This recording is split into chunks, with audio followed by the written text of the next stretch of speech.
I know that a lot of people go into this painting, this sculpture, and all those things because they were forced into it. Yeah. For instance, when I was going to UST, I was given some other courses that I didn't want to study. I had to insist that this was what I wanted. Did you go into it by force or by default? What really was it?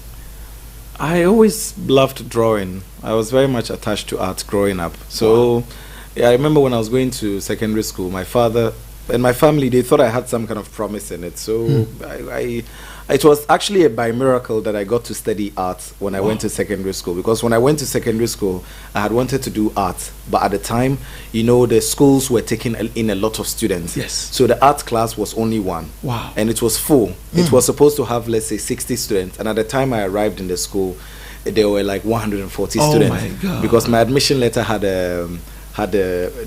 my surname. They had given me a different surname. Instead of Ibrahim Mohammed Mahama, they had made it Ibrahim Yirenchi.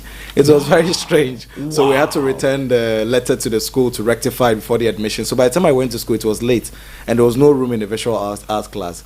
So the headmaster said to me, we can only give you general arts to do. So you do French, economics, history, and there was one other subject.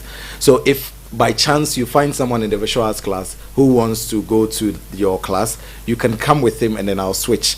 And I went there to make an announcement. So some weeks later, I was in a class when one boy came saying that I don't want to be in the visual arts class. Wow. And I said, praise the Lord. Wow. That was the day that my path of becoming an artist began. Oh my God, have mercy. So, I mean, for you, it's always been fun doing art. Yeah. Interesting. Now you are doing a PhD. And you are a millionaire. I'm reading so many things about you all over the place, how many millions you are making, and all those interesting things. Tell me, what was your breakthrough point? When I was in uni, after my undergrad, I decided to go back to K University, to the Faculty of Arts, to do my master's. And at the time, I began doing these series of experimentations. I had traveled to Burkina Faso to visit a friend of mine, and through the journey, when you're traveling within West Africa, within the borders, because of all the restrictions, there's so much that happens at the border. And there were a lot of things that I saw when I came back to Ghana. I thought I could experiment with them within the work I was doing. And it suddenly got a lot of attention because of the political nature of the forms that were manifesting within my work. So I got some exhibition opportunities in the UK. And I think that was just it. Yeah, that was just it. These are some of your works rolling, right? Yes. You did some of these works? Yes, so this was in Tel Aviv at the Museum of Contemporary Art in 2016. Wow. Yeah. So, Ibrahim, tell me, what about you makes people like you in terms of the art? Yeah, I guess it's more or less about the subject and also integrity within the work. Yeah, I've always said that it's very important as a person for you to keep yourself very close to the ground and close to the earth, because at the end of the day, there are a lot of people who have really interesting ideas, but people find it very hard to relate to them or to relate to the ideas that they have, because they always seem a bit out of touch with reality or the world. And for me, I think that it's very important. I always come to terms with reality, the realities of the world. So, and I allow that to somehow translate through my work, so that everyone can relate to it. I want to look at your breakthrough as you narrated. What did you actually do? Did you paint? Did you patch? What was it that you did? Yeah, it was jute sacks. So these cocoa sacks, which are used in transporting cocoa, and then later on used in transporting onions, maize, charcoal. There is a charcoal effect. When charcoal enters into the bag, it stains it. Yes. So you can no longer use it to transport any other material. Yeah. I became very much interested in that in relation to the systems attached to it, because then charcoal, the politics of charcoal, and also in relation to like ecological crisis comes into being. The cocoa system in terms of the history of cocoa in Ghana in relation to Kwame Nkrumah, the silos, architectural forms that were built, is absorbed within this sack, because the sacks were brought in to transport cocoa to the west, whereas back in the 50s and 60s, Kwame Nkrumah was proposing building factories to produce like chocolates and other products in Ghana, things like that. So I'm interested in the history that is absorbed within the failure of the material at the point when it's stained, because at that point, when the charcoal sellers have used it over and over, they've written their names on it, it's cut, they patch it with part of their clothes, it almost becomes like a body that has been scarred. So it tells the story actually of a capitalist society, in a way that probably if you're looking at, if you're trying to paint that, make that in a painting, you wouldn't be able to capture the brutality of the system in as much as the object has been able to. So when I did this exhibition in London, it was a very simple work. It was basically these jute sacks that had collected from Malamata Market, Accra, Kumasi, Tamale, and stitched them up together. And then we draped the museum, the walls inside. We draped the whole inside. So when you were inside of it, it almost felt as if you were inside the bag, the sack itself. Yes. So I did a lot of school workshops with school kids in London.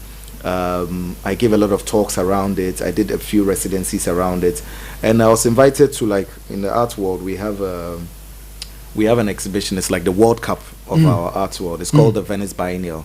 It's been happening for over 120 years, and at the time I was the first Ghanaian artist living and working in Ghana, and also the youngest to be invited to it. So that really opened up the discourse within the work. This was in Sydney, right? No, the Sydney Biennial was last year. 2019. Yeah. Sydney Biennial was early 2020. Yeah, early 2020. Okay. Yeah, I was there. Yeah. Wow. So, how did you get to enter London with? How did you get recognized enough to enter London to show your craft? Well, when I was in uni at Tech, there is a museum in London. It's called Tate Modern. It's like the most visited museum in the world. Okay. They had made a trip to Ghana. They were doing this conference, and at the time I was doing my one of my final projects for my master's degree, and they heard about it, and also they had wanted to visit Kumasi anyway. So just by coincidence, that my project was happening around the time, I was covering the entire museum in the university with these jute sacks. So they came. I walked them around the exhibition. The curator, one of the curators at the time, was very much interested in the ideas I was talking about. So she made a proposal in London, actually, to a residency that is very known for, like, helping artists to transform their works and their practice and all that. So I was invited actually to submit an application for it, and I did, and they accepted. And when I went to London, my God, I learned so much, because there are museums all over the place, and there are exhibitions, talks, conferences, the kind of infrastructure that we basically don't have here. And I learned so much from it. So based on the relationships that I built, it helped me to be able to build upon, like, exhibitions going forward. Did you know that your jute sack idea was going to be a boom idea like that? Was it going to be a success? Did you know from the start? No. I was just doing it because for me it was an experiment in the beginning, because I was making paintings when I was younger, and I would make those paintings. People would ask me, "Oh, can you paint my girlfriend and I? Can you paint my father?" I used to make those kinds of paintings because that's the tradition I came from. And based on that, whatever money I got from it, 100 cedis, 200 cedis. Back then, when you had 100 cedis, it was a lot of money. Yes. Yeah, and then those were the monies that I was using to buy the jute sacks from the market women and using it to experiment, because I thought that there was more to the art I was doing. The making of the paintings, the portraits, was not an end in itself. I thought there was more I wanted to experiment with. So for me, I was actually very surprised when that came up, and I was like, okay, fine, let's see where this goes. Did you ever paint anybody naked in the days that you were painting people, me and my girlfriends? Of course, when we were in uni, we had one of those classes where we used to pay for a nude model to come, and then we used to draw collectively. Something that has always been in the college. Wow. So sometimes it was a very difficult class, depending on the position you were sitting in. But we managed. Oh my God. Ibrahim Mahama is my guest, and we are talking. Oh my God, have mercy. Now, Ibrahim, when you look at the kind of work that you exhibit, right now you've caught the attention of the world. I'm reading so much about you here, and it's just interesting, so interesting. Did you ever experience any kind of racism along your way? No, not with the kind of work that I do, and also the places that I go to. you would experience subtle racism in a sense of your work in a much more global context, because here we don't really have a strong sense of markets. There are a lot of wealthy people here, but they don't patronize art or engage with art at certain levels.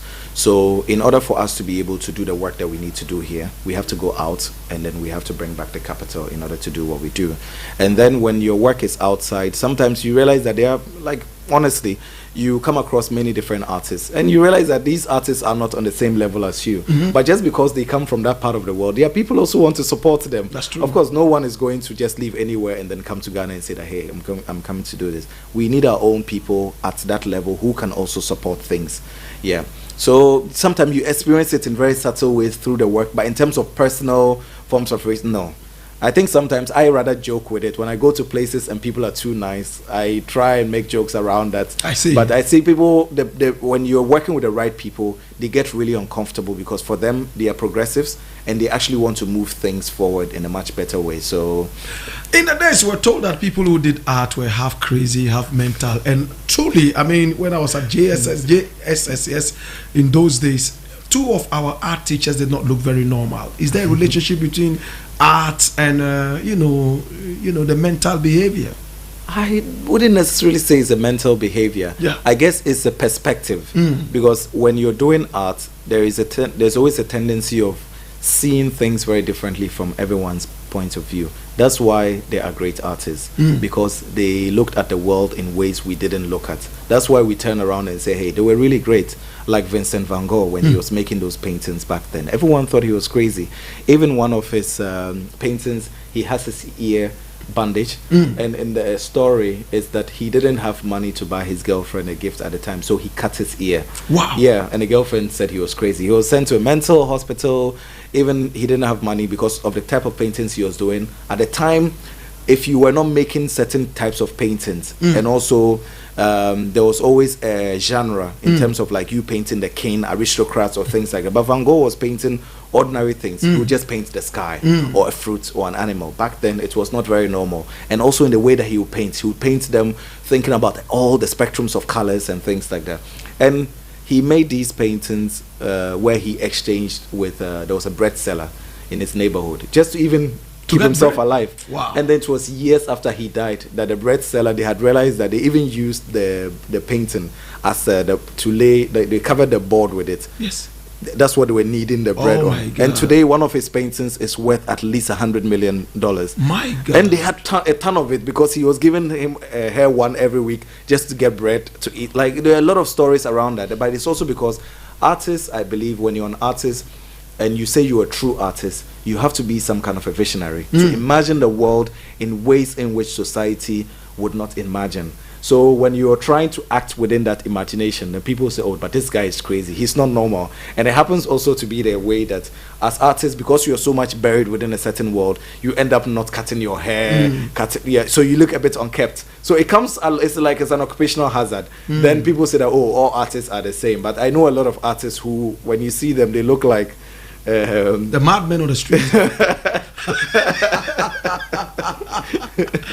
Now, I mean, talking about the juke sacks. Yes. When you drape a whole building with these sacks, when it rains, wouldn't it, fade out and all this, or it's just done for a day and that's it? You remove it, and what is it? Well, it depends. There are exhibitions which I've done which the bag has been on the building for, let's say, 1 year. Okay. The bag transforms over time. So when it rains on it, parts of it fade. When the sun hits it, parts of it fade. So the next time you're going to do another project, you take that material and you reconfigure it. So there's always different layers of colors, the subtleties that manifest within it. And sometimes they are just very short in terms of, so this was in Germany. Wow. In Documenta. It's like the Olympics of the art world. I participated in 2017 in Germany and Kassel. That was in Congo, in Lubumbashi, and this was in Antwerp in Belgium. You did that sculptural piece? Yes, I collaborated with it, and this was in New York at the UN headquarters 2 years ago, before COVID. My God. Yeah, so it depends on what the project is, and this was at behind the Flagstaff House.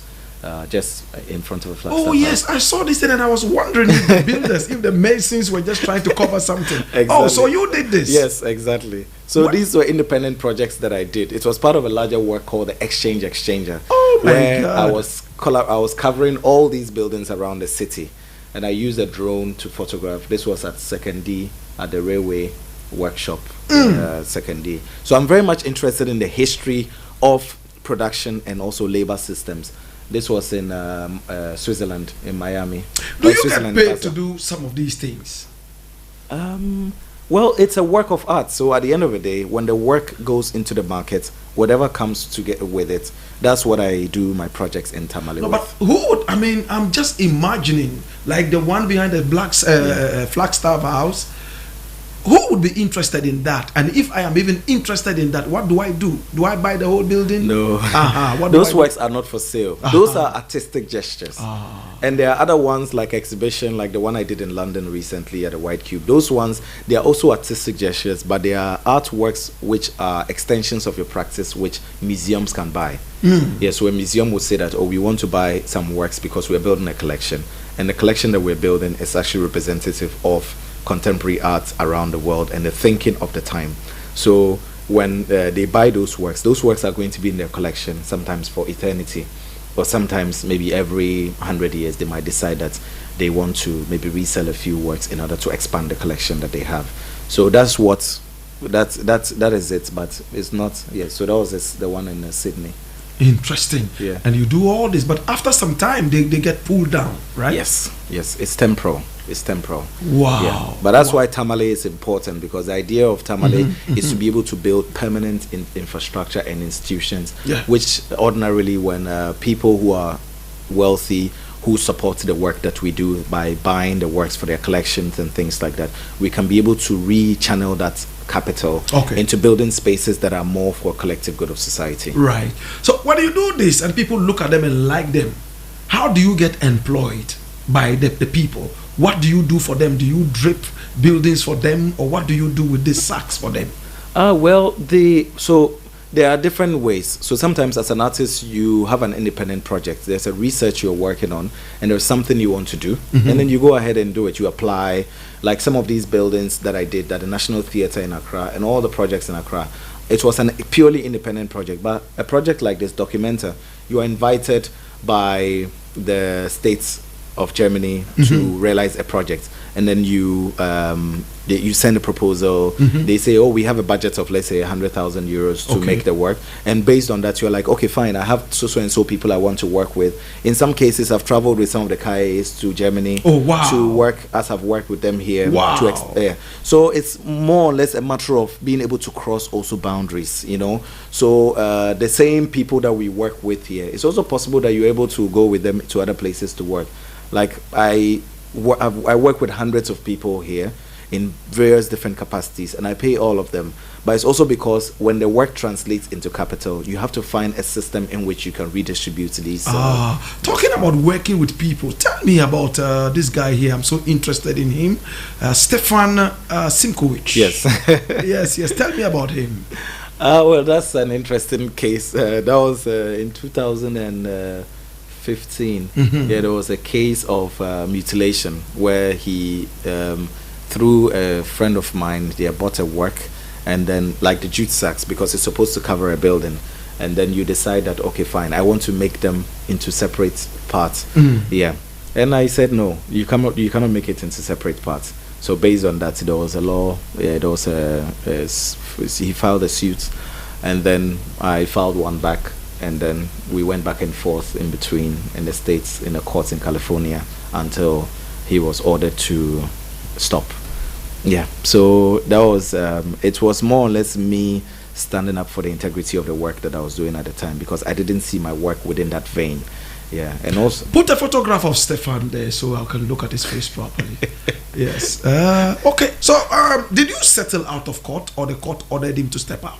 No, it was settled out of court. You know, you have a system in the US. They have all these systems where Is that it? Yes, yes. You have all these systems where you can settle a matter out of court, so it doesn't get to a point where you claim damages and things like that. And at the time, I had been invited to this exhibition I was talking about, the documenta, which is the Olympics. But for some reason, the invitation had also been a bit withdrawn. I was feeling like, you know, a lot of people in the world don't like dealing with controversies or things like that. Exactly. So I wanted to get it over with. So when I went to the States, and then they were like, "Oh, do you want to prolong it to the?" And I said, "No, let's just get rid of this thing, so I can move on with my life." So that's what I did, and I went back to Germany to work on the exhibition. Did you pay him some money? No, but I lost a lot of money in paying lawyers in the States. Oh my God! Yeah.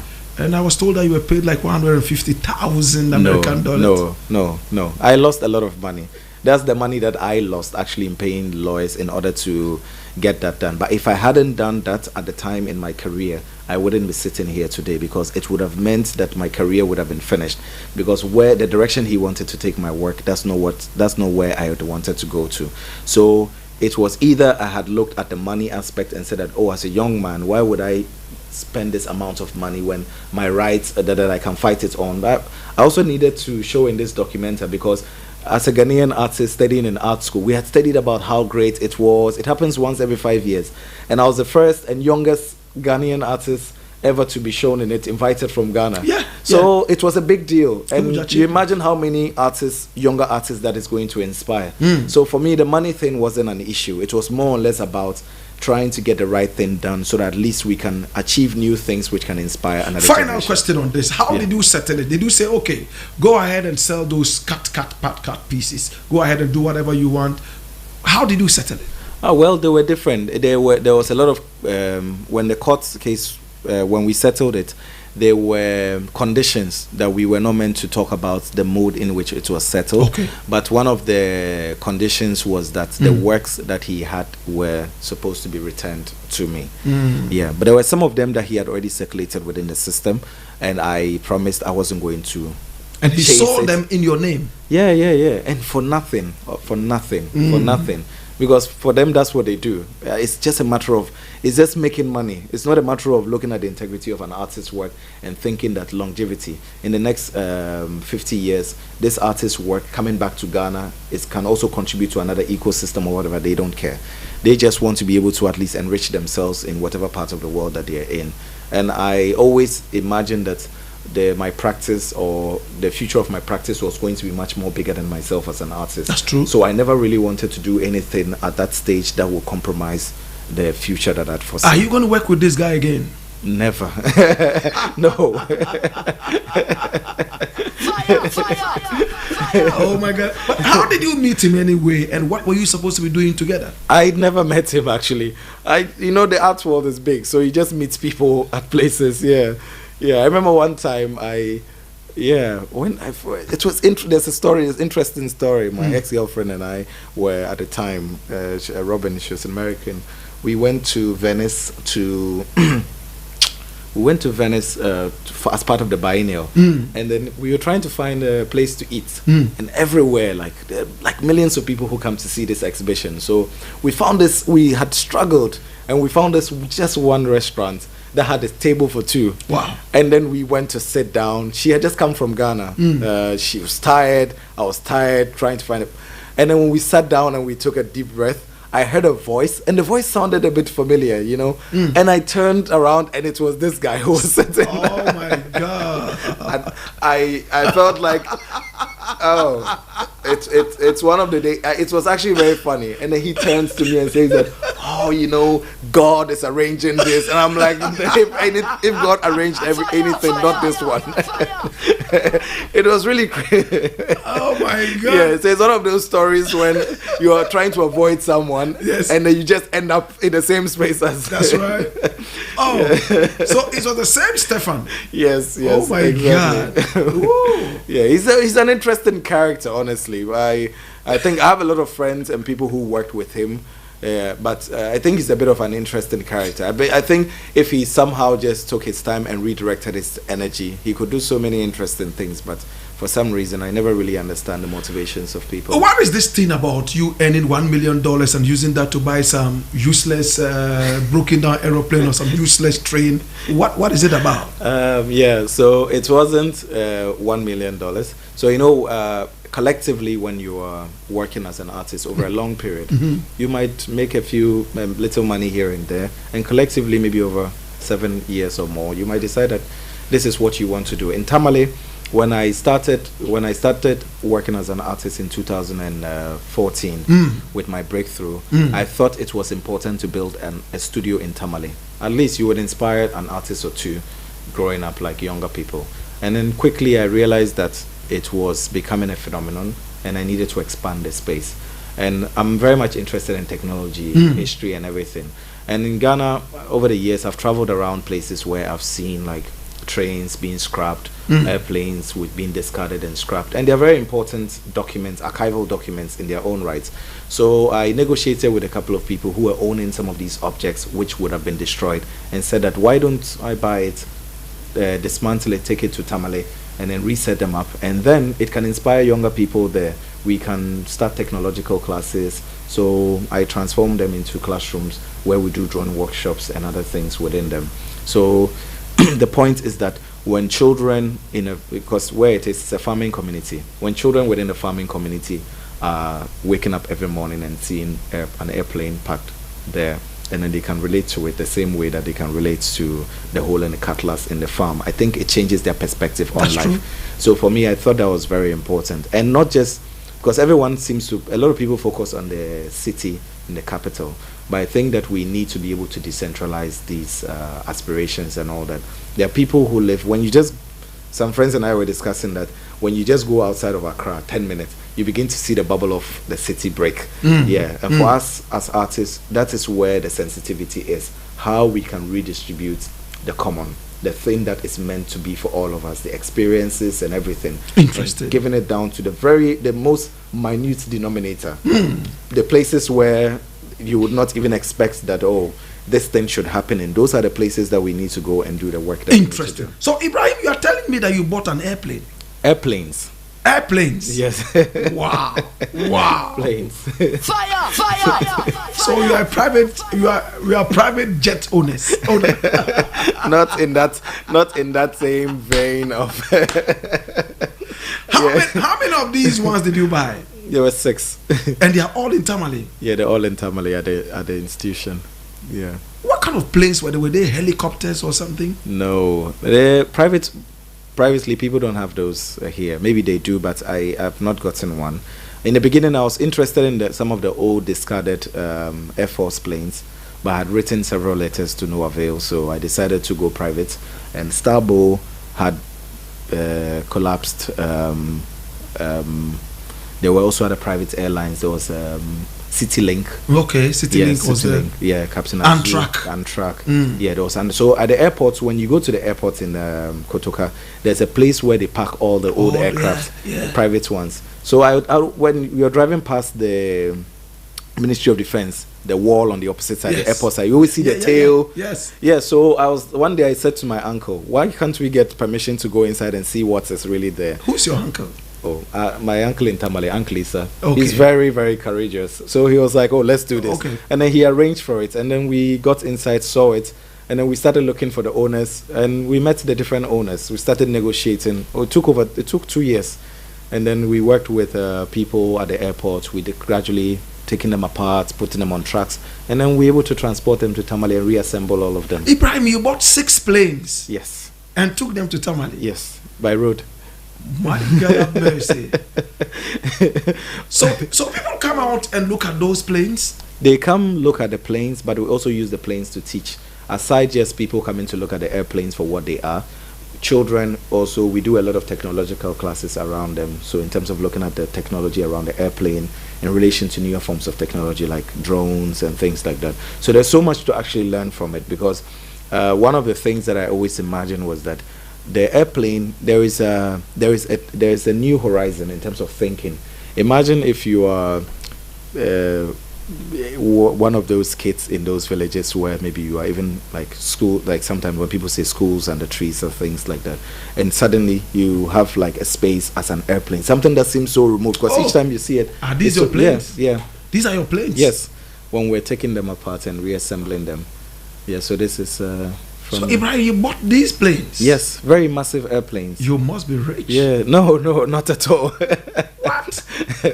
That is my cocoa. Everything that I have in my life has been buried within these artistic gestures. You bought 6 broken down planes. There were 3 of them actually that were still functional, but just that they needed overhauling. They needed to be taken back to the parent company for overhauling. And the owners were like, it's so expensive and unnecessary.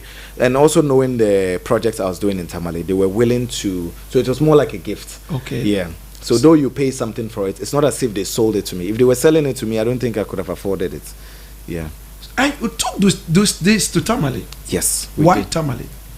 Well, I think the coincidence is that I was born in Tamale, but also looking at the north versus, let's say, south in terms of opportunities and all that, I thought that it was also a place that needed some kind of an attention, because I always find that a lot of my brothers and sisters, when they begin to do well, so this was at the Yape, crossing the Yape, yeah, Tamale. Yeah, when they begin to do well, they begin to want to settle in Accra, in the capital and all that. People get comfortable. And for me, I thought that why not go to this place where there's a lot of work to be done there. And through these artistic gestures, we can probably engage in conversations that we would have never engaged before. It takes people with very, very big creative ideas to go buy broken down aeroplanes. I mean, to carry all the way down to the north and by road, and the police will keep stopping you time after time. And Tamale people are supposed to appreciate this. Are they appreciating that? I think they are. Locally, it's the space people come all the time. Sometimes we are overwhelmed. I think we are understaffed actually to deal with the population that we get at the 3 institutions. So there is one, the Savannah Center for Contemporary Art, which is the first space that I built. That is more in the center of town. And then we have the Red Clay Studios, which is vast. We have the airplanes. We have a library. There's a cinema space, which I'm working on. The library. Then we have the Parliament of Ghosts. We have studio spaces, resident. So it's like school. So it's big. And then we have this old Kwame Nkrumah building in the center of town. Yeah, the Kwame Nkrumah silo, right? Silo, which I bought and then I converted it into a museum. So we have school kids also come in there. So all 3 sides. So what we do is that we plan with the schools, and then they get a bus, and then we go with the kids around the whole 3 spaces, either in one day or several days. There was a museum I saw in Tamale just around my father's house. Snit, Kuko area, yes, with ants and all those yes, things. That's it. That's Savannah Center. Oh my God! So you are the owner? Yes, that's the first one. Oh my God, have mercy. Interesting. Now, not everybody can put a photograph of Blakk Rasta in that ant museum, the big ant museum, so that we can have a look at that. And then, producer, check out the photograph where Blakk Rasta is looking at the ants, ants, big ants like that. Interesting. On our Timbuktu by Road tour, we did something like that. Oh, so you are the owner? Yes. Wow. You have employed a lot of people in Tamale. Are you being recognized? Are you being appreciated? Have they given you any chieftaincy yet? Oh, no. I think if I take a chieftaincy, my family will kill me. It will be an honor. No, I'm just joking. But it's not something that I aspire for, honestly. Okay. I just want to do my work quietly, and I want to see the effect of it within the society in a way. Yeah, I think Tamale people have embraced the work to the extent that it's even overwhelming, because these days you even have like engineers or doctors who are bringing their children and say that, oh, my child has a potential, he's drawing all the time, can you encourage or can you mentor him? We have private classes for some of them, whereas historically everyone would have thought, oh, these artists, they are mad people, what is art about even in the first place? But now that they are seeing that art is not just in relation to someone making painting or sculpture, but it's actually tied to an entire larger vision of building infrastructure, blah blah blah.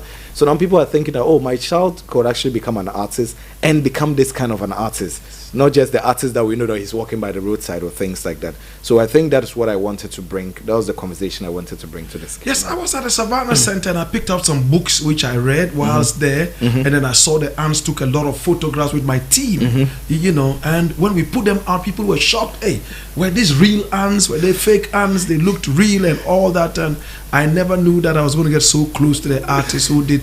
And then, you know, there are stories about you know, hanging bats and all that. Are they real bats? Are they fake bats and all that in COVID-19? Well, the ant that you saw in the Savannah Center was by an older Ghanaian artist called Kofi Dawson. We did a retrospective of his work. May he so rest in peace. He died about 2 months ago. He was one of like the greatest artists that we had in the history of our 20th century, even till now, till his passing. And like many of these practitioners, their works are never really recognized because of the lack of state infrastructure in order to be able to catalog and archive their works. So we did an exhibition with him. So that opened up the Savannah Center, and that was what has actually given us the courage to do the work that we're doing till date.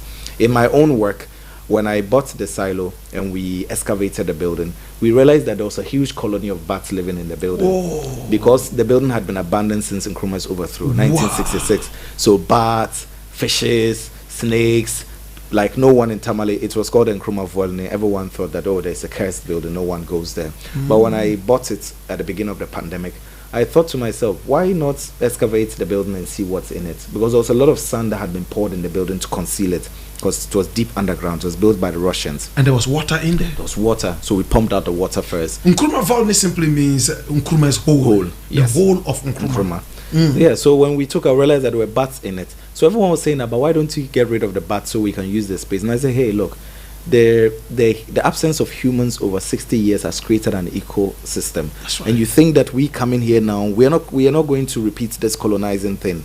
The bats are here, and then let's leave them to be. So I decided to leave the bats in the space. So when you come into the Nkrumah Volne, even if there's an artwork or whatever that is there, you still see the bats there flying around the artworks. Because I wanted the children who are going to experience this space to think about the coexistence of life. Because sometimes as human beings, when we go to a space, there's a tendency that we want to prepare everything for just human life.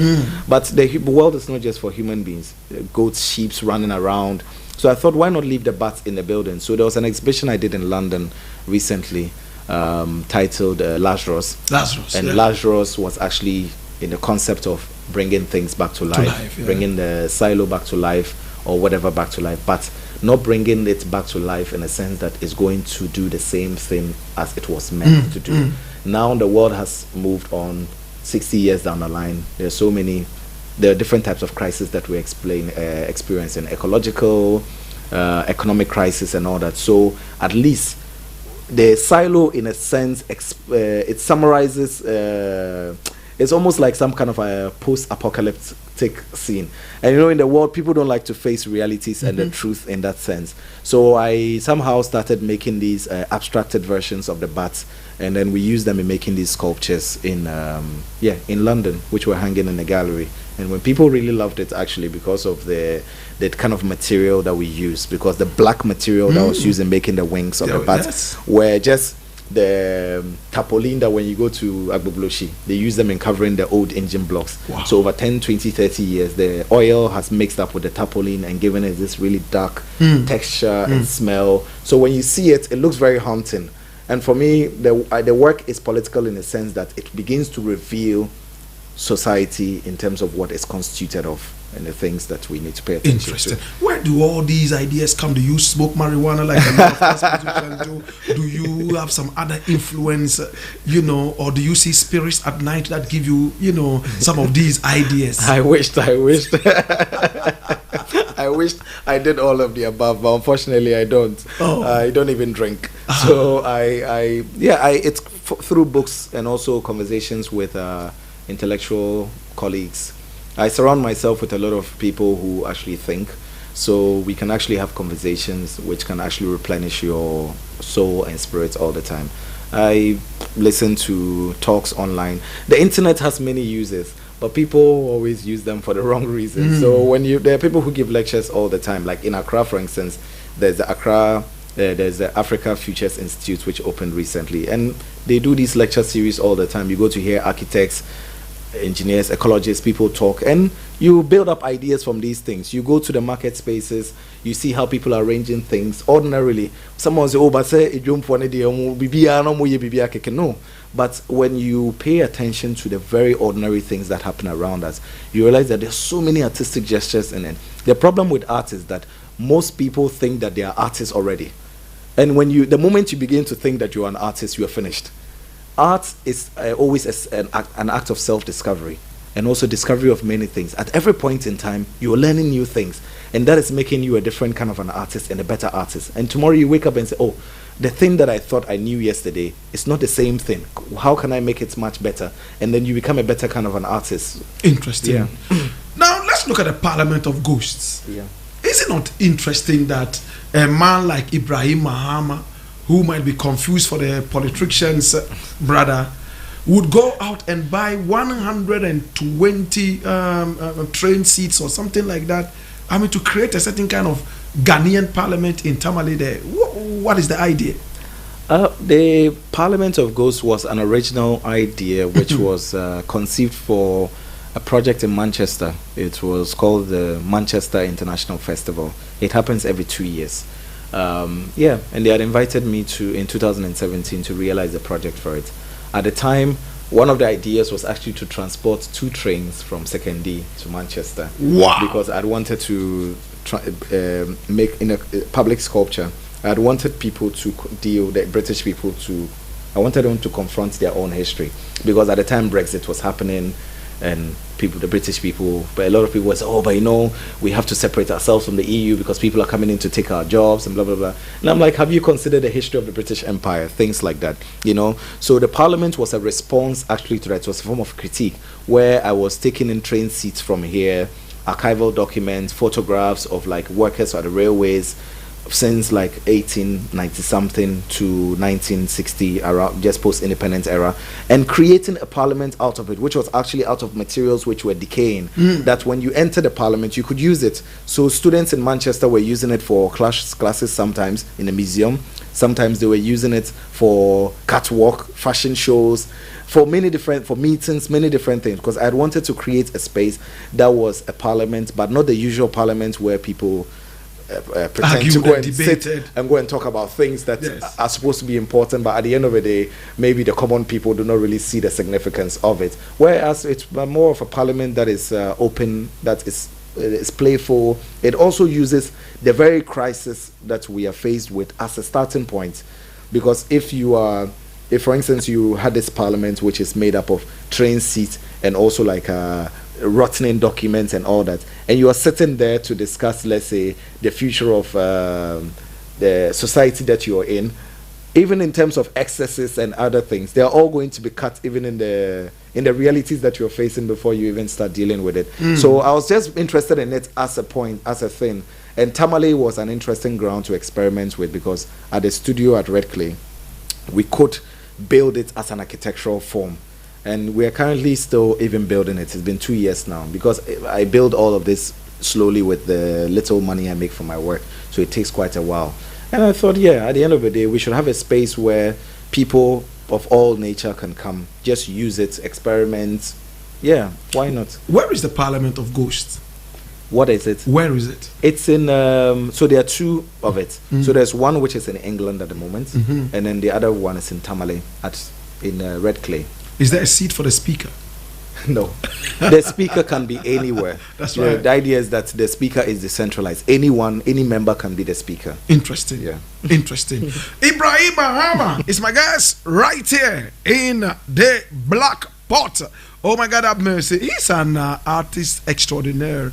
Are you the greatest artist in Ghana? No. I don't think. There have been many greater than you?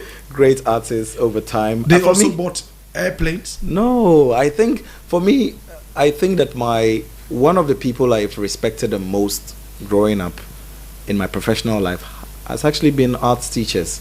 Yeah. Starting with my art teachers from the university, from Kumasi. I have one mentor, Professor Karikacha Sedu. He's the reason why a lot of us within our generation, artists who studied in the university, do the kind of work that we do. And I think that it's always important that we somehow understand the work that these guys are doing, because if you look at the infrastructure that they have and what they're able to produce out of that infrastructure, it's actually a miracle, you know. So for me, I think that that's where the work is. We are only trying to open it up further, so at least to make it more practical, so that at least people can be able to physically touch the things that we're talking about. True. But there are a lot of people who have very strong political and also theoretical underpinnings that actually carry the kind of work that we're doing forward. So for me, if I think that those people are truly great, and there are so many other artists also who've done really important things over time. For me, I never really consider myself great of an artist enough, because I think that I want to be able to do more. So the moment you think that you are great, you are no longer great. That is true. That is true. Yeah. Now, caricature said, did he teach you in school? Yes, he did. Is he proud of you? Yeah, very. I was actually even with him yesterday. We had really interesting. Always when you meet him, it looks like you leave with a new sense of energy and spirit. Yeah. Is your family proud of you? I think they are. I think they are. I think they are. Yes. What exactly are they proud about? I think it's more or less about what I've been able to do with art. Because I remember my father always used to say that he knew that I was going to become an artist, but he didn't imagine I was going to become this kind of an artist. No one really expected me to do this kind of work that I'm doing now. And I think for me, that's where the thing is.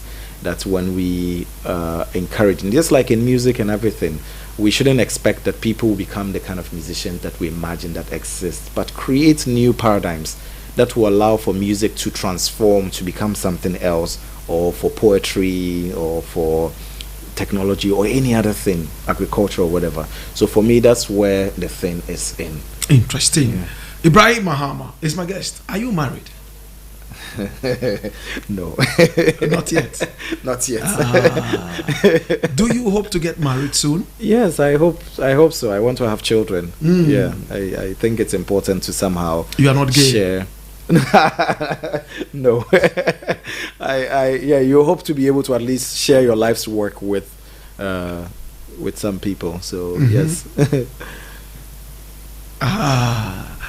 Ibrahim Mahama is my guest, and I'm enjoying it. I think you have gained a lot of respect in my eyes, so much to be able to carry 6 aeroplanes all the way by road to Tamale, to be able to go around the world promoting Ghana, promoting the northern region of Ghana.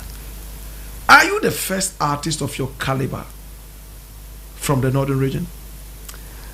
Well, I think there are many artists who've done things there over time, but I think with regards to the genre of work that I'm doing, yes. With regards to the direction that I went in, yes. And for me, I thought that was important. The direction was important, but not for itself, for the sake of itself. It was for the sake of also the collective memory resurrection. Because you know, Ghana, we're a country almost with no memory. We forget so easily, we discard so easily. Yeah, and there's many artists. There is an artist in Tamale, Professor Peliga. He did really, really interesting work over time. He really documented like historical Dagombe symbols. Like he designed some of them into like he designed new symbols and things like that. So there's one of the ideas we've been having conversations with him on how we can somehow bring his work to a much more greater limelight. You know, so for me, my work, I'm almost like an enabler. I'm trying to do work that will allow us to go back in time to be able to look at things much more closer. So if we have to look at practices like Peliga or create enabling grounds for new practices to emerge, we need more people like ourselves, so at least our society will become a much better place. If you are the only one doing this kind of a work, at some point you wear down. Yeah. So but you need to create an enabling environment that would allow for more of your kind to come into being. For real. Yeah. When we return, we'll ask 2 more questions and we'll be done.